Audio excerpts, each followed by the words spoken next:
Eu vou fazer um leilão, quem tá mais pelo meu coração, me ajude a voltar a viver. Estou aqui contendo minha remate pra você. Eu vou fazer um leilão, vamos lá, quem tá mais pelo meu coração, me ajude a voltar a viver. Eu preciso que seja você. Eu vou fazer um leilão, quem tá mais pelo meu coração, me ajude a voltar a viver. Estou aqui contento, me arremate pra você. Bom, pessoal, que emoção estar aqui. Aí vocês vão falar, pô, eu espero que ele fale melhor do que cante. É isso? Ainda bem que vocês ajudaram, viu? Ainda bem que vocês me ajudaram. Mas, primeiramente, agradecer ao AB de Bertioga pelo evento maravilhoso. Doutor Daniel, obrigado pelo convite. Doutora Solange também, que ajudou bastante. O doutor Luiz, que está aqui à frente também da programação, obrigado. É um evento maravilhoso que eu quero contribuir um pouquinho com vocês. Bom, e aí eu tinha preparado uma fala inicial, uma frase inicial que o Kiko Naga já pegou, já falou. Eu ia falar xeromonoti de xerotipota. Entenderam? Xeromonoti de xerotipota. É grego, sim, é grego. Só sei que nada sei, Sócrates. E ele falou justamente sobre isso. Né? Bom, mas quando a gente pensa em participar de leilão, e aqui daqui a pouco já vai estar o meu material também, que tem outra frase que eu coloquei para conversar. Primeiro, quem aqui é corretor de imóveis? Corretora de imóveis? Levanta a mão, por favor. Deixa eu tirar o óculos para ver melhor. Tá. Quem também é corretor e advogado, porque também tem muito disso. E quem é advogado aqui? Maravilha. Bom, tudo que eu vou falar aqui para vocês serve para todos. Por quê? Porque primeiramente a gente vai falar sobre algumas oportunidades que vocês estão deixando na mesa. A Jorge trouxe muito bem a questão do leilão falimentar e realmente eu percebi ao longo desses últimos 13 anos que eu sou leiloeiro público do Estado de São Paulo. Antes eu advogava para a Rimatrans, eu comecei na área de consumidor, e aí por um desvio de caminho eu acabei caindo nos leilões. Mas quando eu me tornei leiloeiro público, eu comecei a perceber o seguinte: tem a Rimatrans, tem pessoas querendo arrematar, só que falta um elo, falta uma ligação entre a pessoa de investidor e a oportunidade de leilão, que muitas vezes é suprida pela minha divulgação enquanto leiloeiro, mas falta a essas pessoas uma mão para direcionar a oportunidade, para assessorar. E aí é que entram os corretores, as corretoras, é aí que entram as advogadas, os advogados. E aí essa é a primeira parte de oportunidades que nós vamos trabalhar aqui. Para isso, eu até trago uma frase, né? Já que eu não pude falar de Sócrates, eu trago o William Shakespeare para falar. Volta. E a tecnologia não é muito boa aqui nos botões. Aprendi que as oportunidades nunca são perdidas. Alguém vai aproveitar as que você perdeu. Essa frase vai quebrar uma das objeções dos clientes que vocês vão ter. Por quê? Porque quando vocês, hoje, aliás, pensem em 5 pessoas agora, que vocês vão mandar, espero pelo menos terminar a palestra, mas vão dar um WhatsApp falando, vamos tomar um cafezinho na segunda-feira, na terça, na quarta, tal, porque você fala, estou mexendo com leilão agora. E aí vocês já vão prospectar e vão plantar semente dos leilões nessas pessoas. E aí o que acontece? Uma das objeções maiores que tem sacanagem, comprar um imóvel que é de outra pessoa, tirar essa pessoa lá na emissão na posse, isso, aquilo, é uma família, tadinho, isso, aquilo.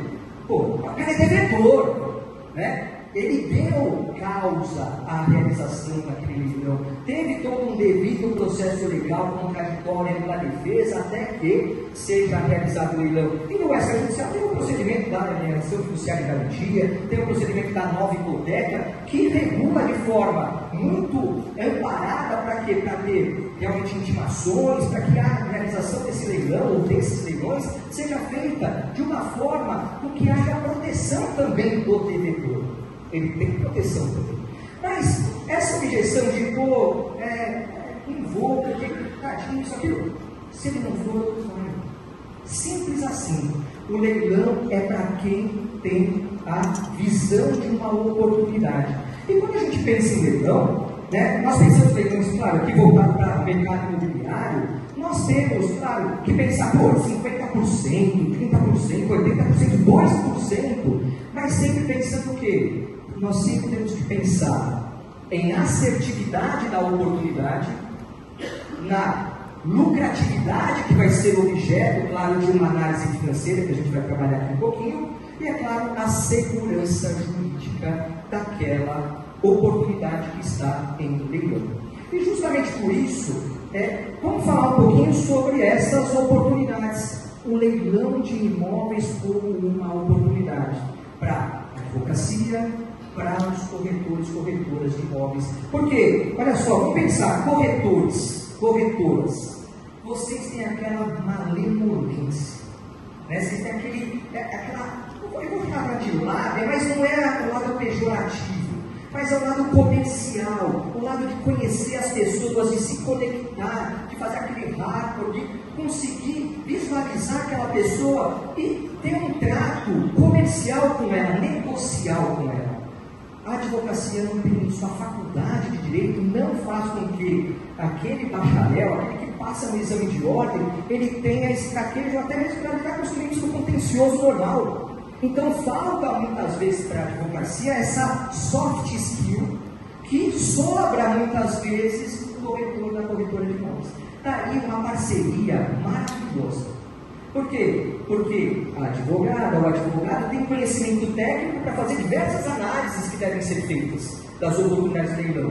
E o corretor, a corretora tem outras habilidades que vão se somar. É claro que quem, por exemplo, declarou que é advogado, também é advogado, corretor, corretora, já tem essa visão mais próxima. Então eu quero aqui desenvolver com vocês alguns pensamentos que vão corroborar com essa atuação conjunta para que vocês tenham claro. Pessoal, não estamos aqui numa sexta-feira, dia 26 de setembro, o dia inteiro. Eu comecei aqui, eu cheguei de manhã com vocês, depois de um belo de almoço. Aliás, falar depois do almoço é tenebroso, né? Porque eu vim pensando, eu falei assim, será que Morfeu, Deus dos sonhos, Morfeu é Deus dos sonhos, Morfeu é filho de Nix, que é a noite, né? E será que ele vai vir aqui contar uma historinha para vocês dormirem, para vocês sonharem, né? Quer dizer, o ígneo, que é o Deus do sono, estará aqui presente, né? Então é muito difícil falar depois do almoço, né, Jorge? Porque a gente sabe que às vezes vai ter um cafezinho daqui a pouco, Mandina vai vir falar, né? Depois temos outras palestras aqui maravilhosas, de manhã foi tudo maravilhoso, mas vamos conectar aqui com oportunidade, porque vocês estão aqui para ganhar dinheiro. É mentira. Ninguém veio aqui para não ganhar dinheiro. Ninguém veio aqui para não plantar uma semente e ganhar dinheiro a partir de agora, ou otimizar aquilo que vocês já estão fazendo. Então, quando a gente pensa em leilão de imóvel, a sacada é essa palavra mágica: previsibilidade. Previsibilidade.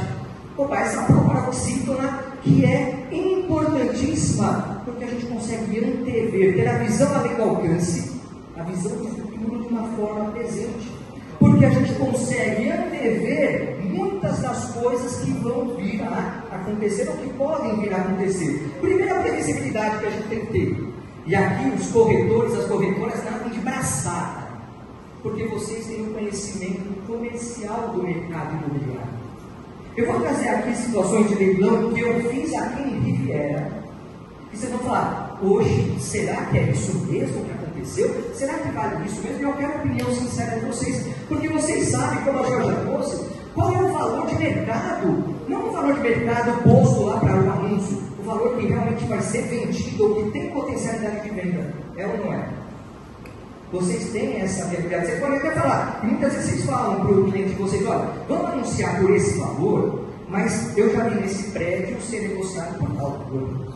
Então você já tem um parâmetro, deixa aquela margem de gordura para negociação, eventualmente, porque é natural no mercado imobiliário, né? O comprador vai chorar de um lado, o vendedor vai chorar do outro, e vão chegar, eventualmente, no meio caminho para poder firmar um negócio. Então, essa comercial, ela é a primeira análise que vocês vão fazer de qualquer edital de leilão que vocês vejam. Porque vocês vão bater o olho, imóvel, valor, e vão falar assim, bom, aí vai aparecer o valor de avaliação que foi feito no processo, vai aparecer também o valor da primeira praça, que é o valor da avaliação atualizado, e vocês vão ter o valor da segunda praça, que é o valor com decréscimo.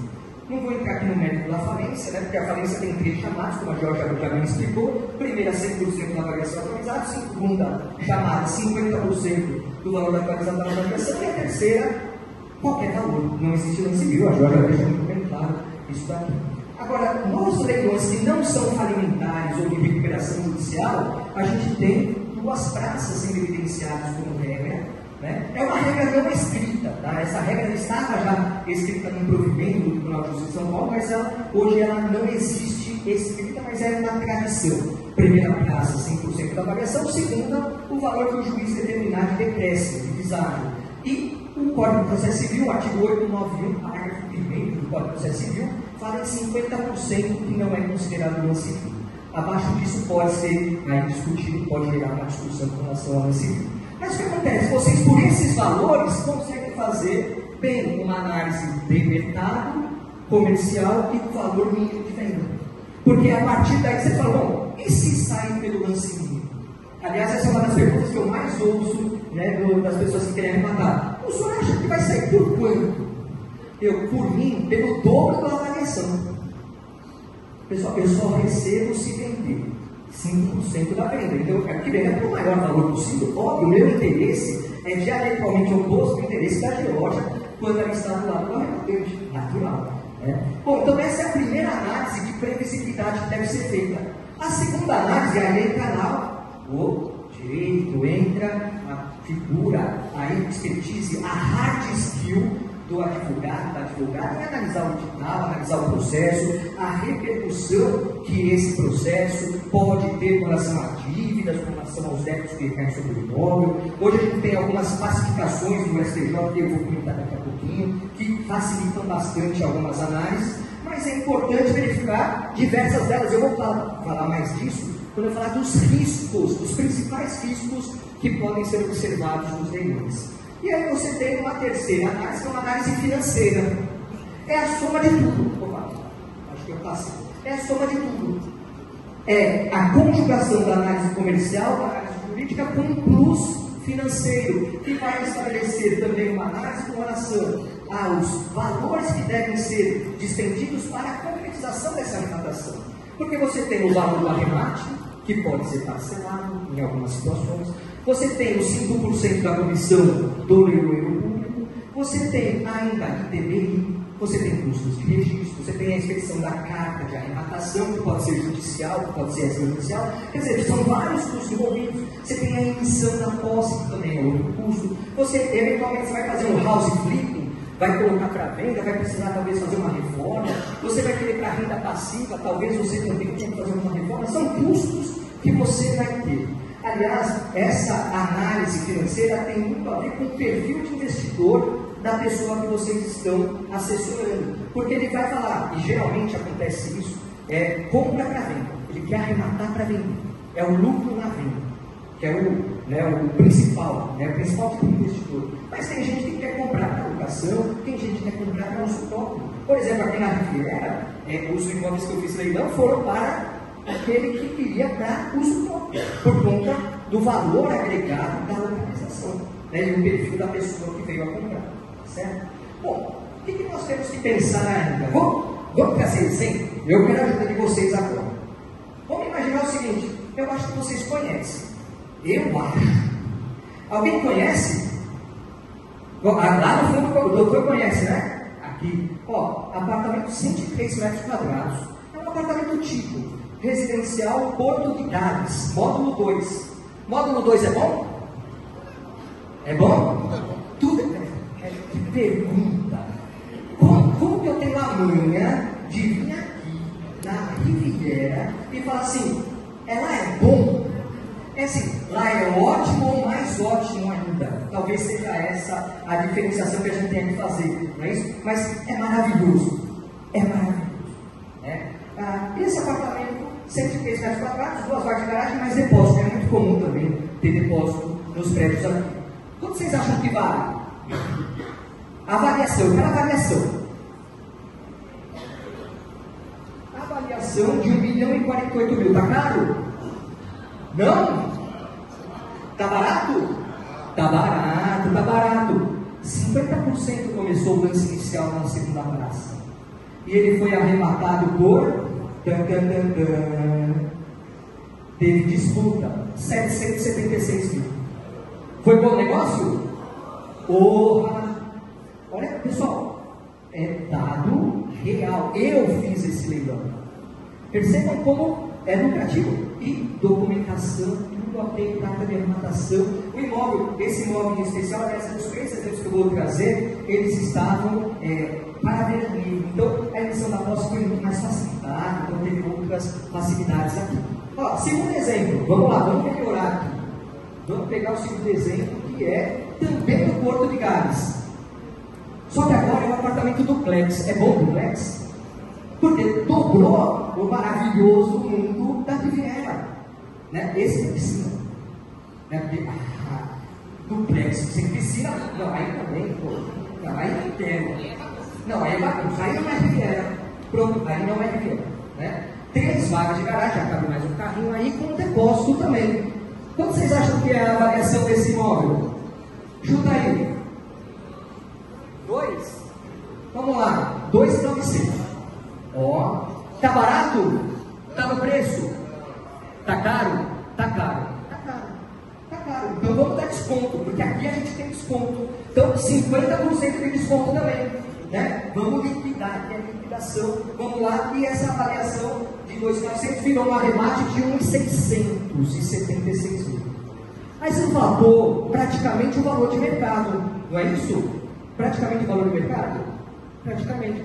Mas para quem está disputando para ser o destinatário final daquele produto, daquele imóvel, ele está tendo um viés. E outra, ele economizou escritura pública, porque não tem a carta de arrematação, e no caso ele fez carta de arrematação judicial, que é mais barata do que a extrajudicial. Então tem vantagens também. Tá? Vamos para o terceiro imóvel. O terceiro imóvel aqui que eu quero usar como exemplo, esse é maravilhoso. Eu não posso arrematar, eu falo que eu posso arrematar, mas eu não posso arrematar com o anterior. Né? Mas ó, uma cobertura 189 metros quadrados. Quebra-ondas. Quebra-ondas. Olha a onda, olha a onda. Não, né? Não. Melhor continuar aqui. 3 vagas de garagem, mais depósito também, piscina. Esse daqui estava de um jeito como entregue pela construtora. Tá? Então nem tinha sido habitado ainda. Os outros 2 tinham sido reformados, estavam até em condições muito boas de decoração. Esse daqui foi avaliado. Eu achei caro essa avaliação, pessoal. Eu achei caro. Vocês não acharam caro? Né? É caro, ainda mais o módulo 7, mas é maravilhoso o módulo 7 também. Tanto quanto o módulo 2. E a avaliação foi, claro, teve 50% do lance inicial na segunda praça e ele foi arrematado por 2.884.000. O preço ficou bom? Ficou? Para quem teve 2.884.000, está ótimo. Mas olha só, pessoal, sabe o que é interessante? O arrematante tem um poder. O poder de querer lucrar lance. A análise da previsibilidade vai fazer com que, ou por algum vício que possa acontecer no ciclo que eu vou tratar aqui, não seja interessante arrematar aquele imóvel e aí não participa. E se for interessante, ele com a análise financeira, ele vai estabelecer qual o valor que ele entende máximo para investir.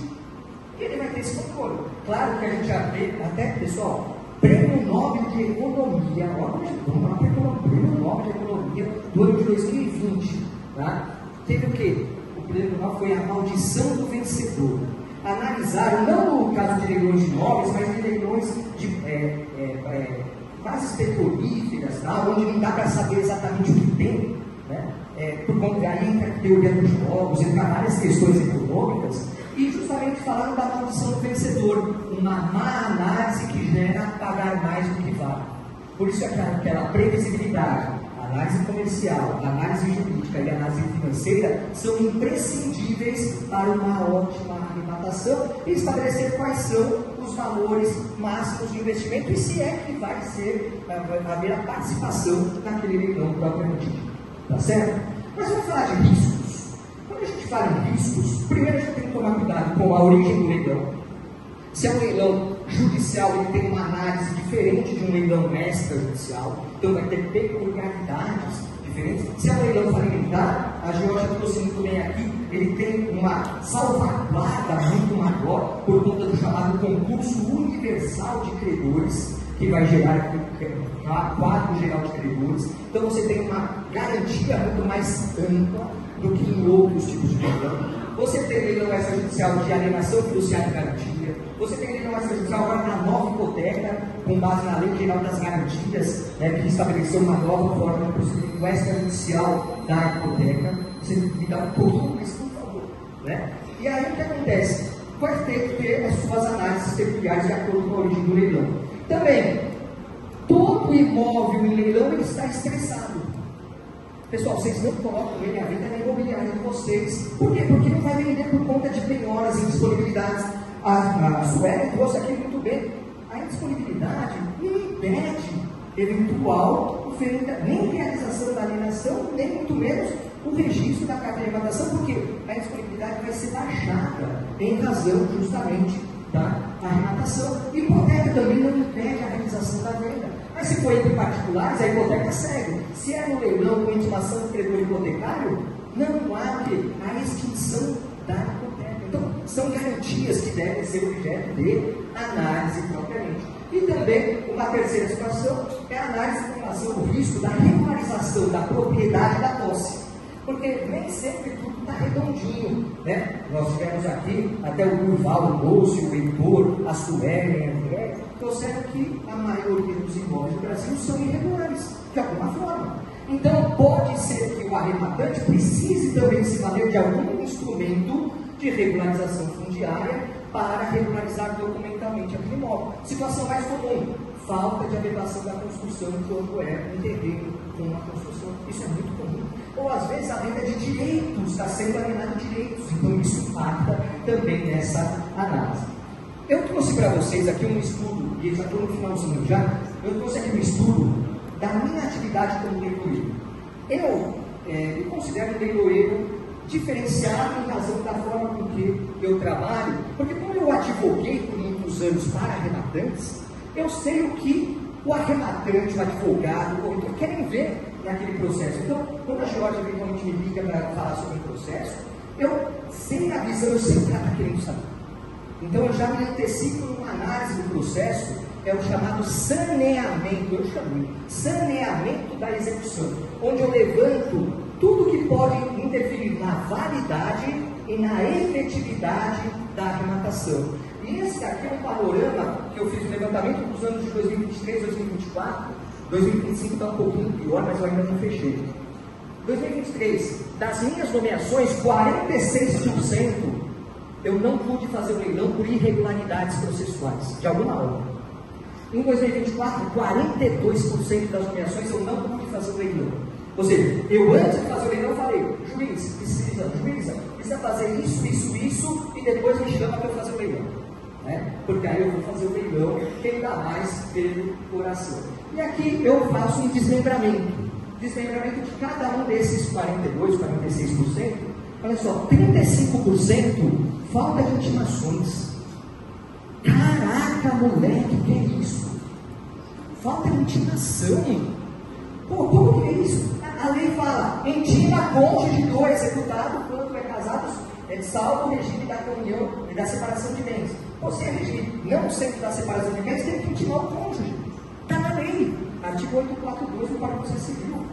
Tem que intimar o credor hipotecário, artigo 799, inciso 1º do CPC. Quer dizer, a lei fala que tem que intimar, aí chega para mim, na hora de fazer o leilão, eu falo, pô, não teve a intimação obrigatória. Ninguém vai comprar, porque mexe com a validade do leilão.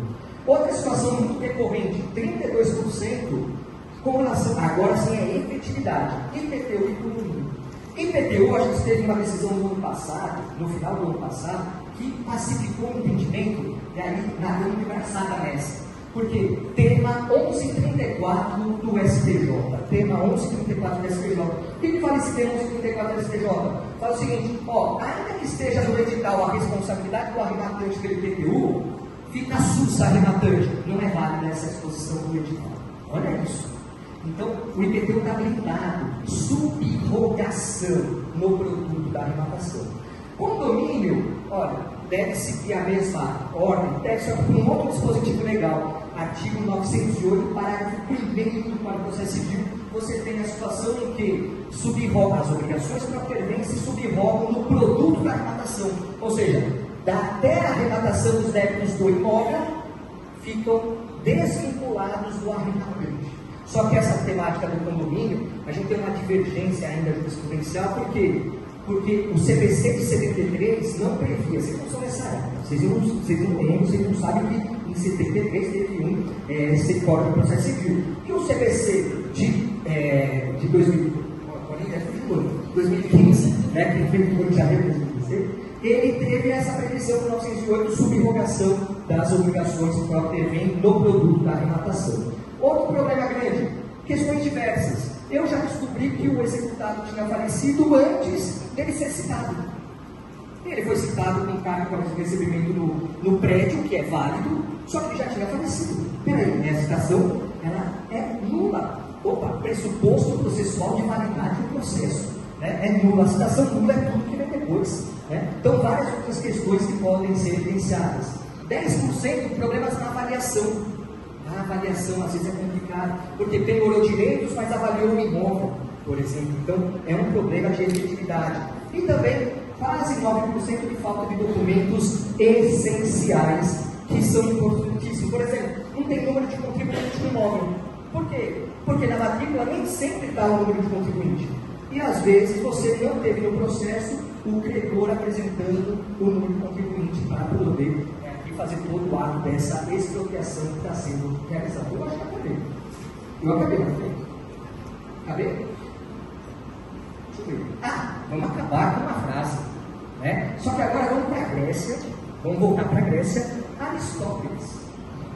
É fazendo que se aprende a fazer aquilo que se deve aprender a fazer. Muito obrigado, meus amigos.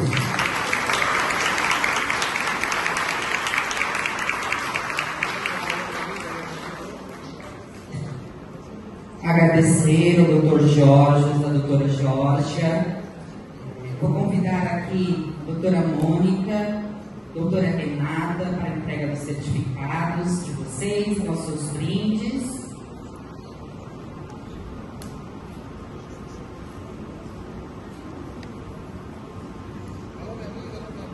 Eu falei, né?